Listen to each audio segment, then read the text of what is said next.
Il est midi pile, bonjour à tous et bienvenue dans votre journal. Dans l'actualité, l'opération séduction des entreprises de notre région à Lyon. Le salon de la restauration et de l'hôtellerie s'achève aujourd'hui. L'opportunité pour les professionnels de décrocher des contrats. C'est le dernier jour du CIRA, ce rendez-vous donc de la restauration qui a lieu tous les 2 ans à Lyon. Un salon consacré à l'agroalimentaire et réservé uniquement aux professionnels. 26 entreprises de notre région ont fait le déplacement et toutes espèrent signer des contrats. Voyez le reportage de Frédéric Poré et Frédéric Renard. Ils viennent découvrir les saveurs de la région Provence-Alpes-Côte d'Azur. Anne-Laurence et Jean-François ont prévu plus d'une centaine d'entretiens au CIRA, le plus grand rendez-vous mondial de la restauration. Vous êtes de Marseille ? On est de Marseille, la Maison de la Glace, donc on fête nos 70 ans cette année. La Provence-Alpes-Côte d'Azur est incontournable dans la gastronomie française.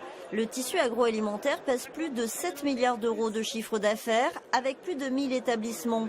Pour Anne-Laure et Jean-François, les références présentées ici pourraient rejoindre Gourming, la première place des marchés en ligne de produits alimentaires français à destination du monde entier. On se fait accompagner souvent par les organismes régionaux qui nous permettent un petit peu d'identifier les stars, les pépites des régions. On a créé une place de marché qui est un peu atypique puisque nous gérons nous la partie logistique pour accompagner ces TPE-PME partout dans le monde.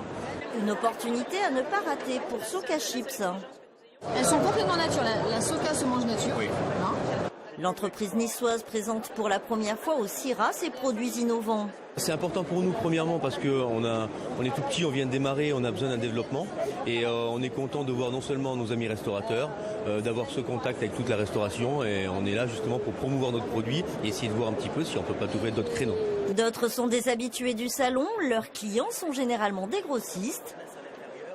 Ça c'est de notre jambon de l'Estac. Les recettes traditionnelles sont présentées par des chefs pour rajeunir la clientèle. On va napper de sauce. C'est pas parce qu'un consommateur à un moment donné va acheter un produit qui a été fait artisanalement et de manière traditionnelle qu'il n'y a pas de la nouveauté à apporter. Et notre idée à un moment donné, c'est à travers des cours de dressage qu'on va orienter et essayer de toucher les nouveaux consommateurs, les nouvelles générations. D'une dizaine en 1990, le collectif des entreprises est passé à 26 avec la complicité des plus grands chefs étoilés pour mieux consolider le secteur agroalimentaire en PACA.